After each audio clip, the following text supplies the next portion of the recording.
Howdy again, this is Mr. Pete, your YouTube shop teacher, and it is May 2nd, 2023, and I just got back from an auction. Not a very good one, but I haven't been to an auction in so long. It was a lot of fun. As you know, I've been selling things on Pete Bay, and I've generated some capital, and the whole idea was to make room, not to make money, but then again I had to turn that money around, and I wasted really only about $110 or so. So I've got a few interesting things to show you, not a whole lot, but I did get a Starrett box.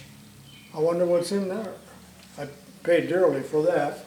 And I got to stop taking my wife because she wants to buy all this household stuff. You know, who needs soap? Who needs nail remover? I don't know what else. Plus she bought some more, although she only spent 10 bucks. All right, let's go through this stuff.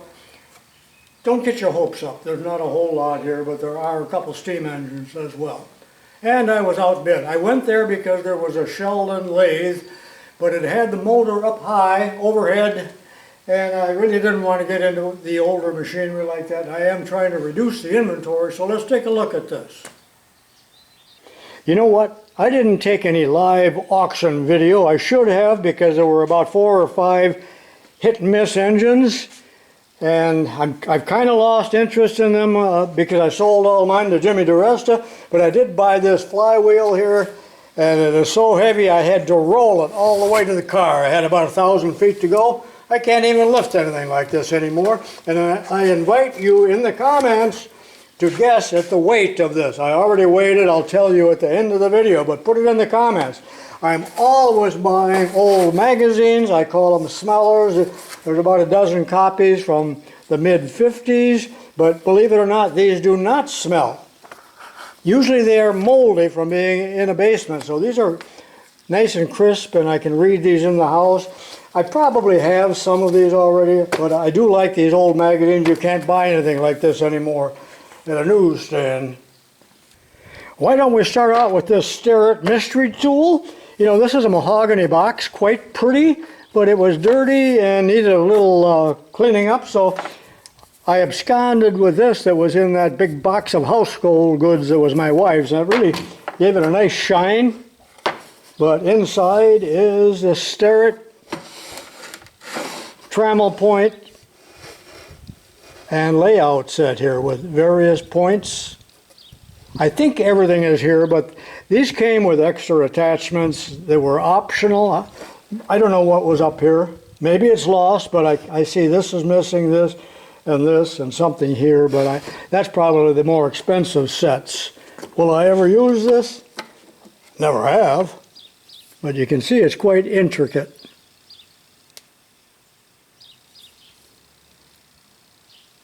There's bent points here as well. Little rusty. That'll clean up. What do you think I paid for that?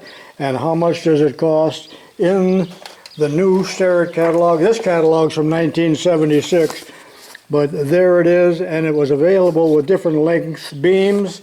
This beam is about 20 inches long, and I know I spent more time on this than what you want me to, so let's move on.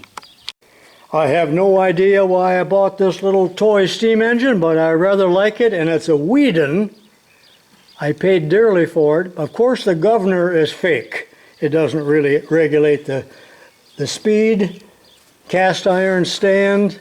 Still got the little sight glass. I might try to fire this up in another video. Kind of neat. Whedon made an awful lot of steam engines for boys. Now, I paid about $15 for this box, but it came with another box.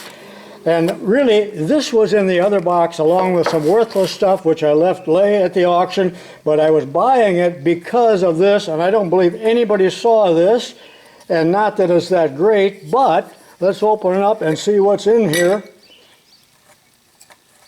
Now, this is homemade. I don't know what the tape is for, but this was taped to the top.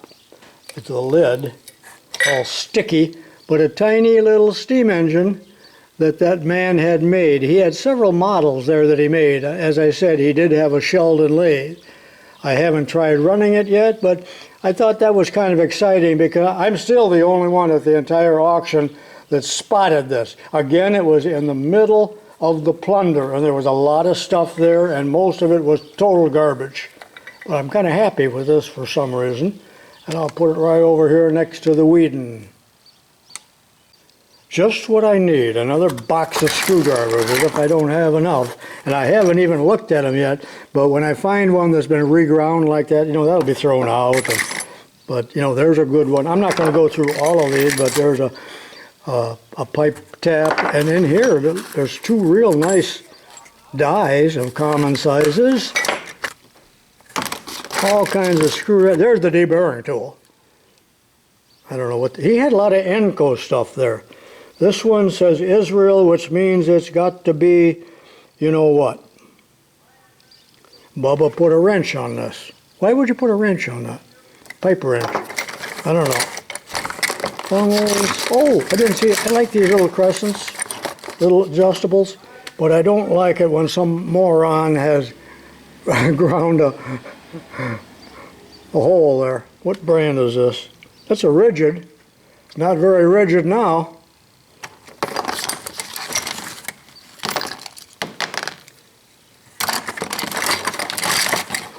You know what? I've been wanting one of these. Do you know what it is? I do. Put it in the comments if you know what it is. I can use that. This is kind of neat. I just discovered, but I think it's blacksmith built. It's an offset screwdriver with a twist.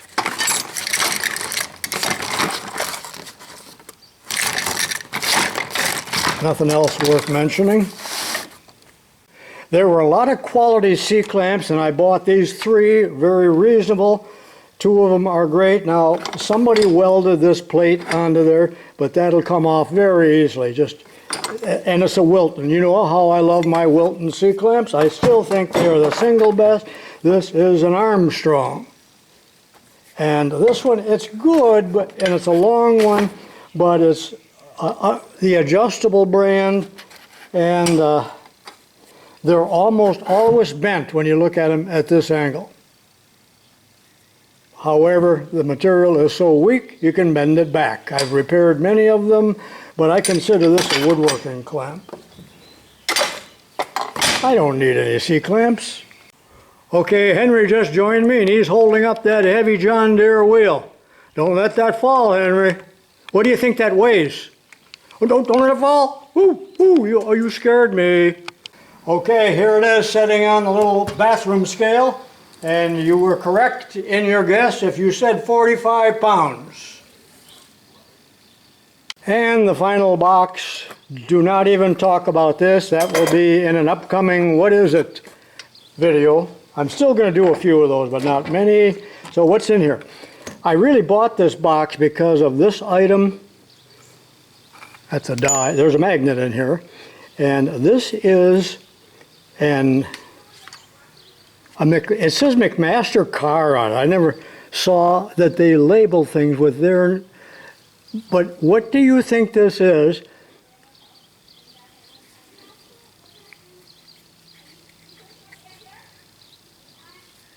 You tell me, I'm not going to tell you, but it's mercury balanced, so I have to turn this over to the EPA tomorrow before they arrest me and put me in jail.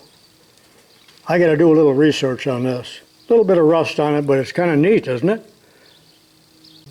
I already got 75 adjustable wrenches, but here's a Craftsman, but it's a metric. This is to be used only when you work on Toyotas or Hondas.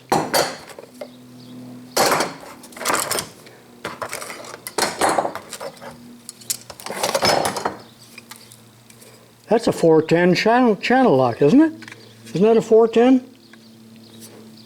Can't read it, but I'm pretty sure it is. I don't like those grips on there. Have no idea.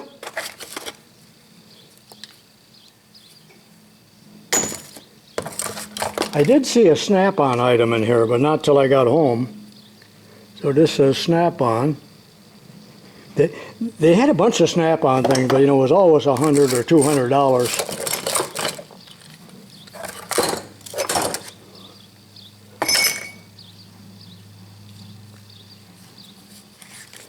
think I remember those. Craftsman always had a lot of novelty tools, didn't they? Always did. I can put those on and I'll look like the president.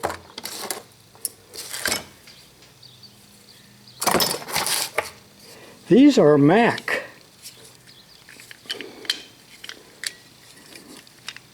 Can't get them out. I don't know what they are. And here is